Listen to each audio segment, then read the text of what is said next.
Policia italiane ka dhënë detaje të reja mbi sasinë e drogës së sekuestruar një ditë më parë në brigjet e Salentos. Bëhet fjalë për 750 kg marijuan, të futur në 40 thase e të braktisura në dunat e plazhit Torre Specchia. Droga ka vlerën e 7.5 milion eurove, shkruajnë mediat italiane.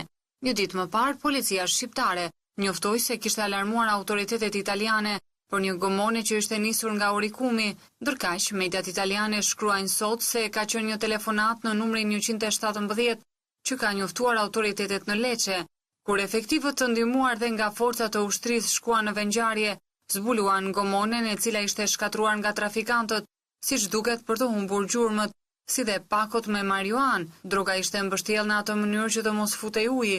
Trafikantët kishin mundur të largoheshin para se të mbërrinin efektivët. Policia arriti të zbuloj të vetmet shenjat të trafikantëve, një kostum zhytje në ujë dhe një thik. Gjatë ditëve të festave, trafikantët janë munduar të fusin në Itali jo vetëm drogë, por edhe tritol, si dhe emigrant nga vendet e lindjes së mesme, shkruan La Repubblica.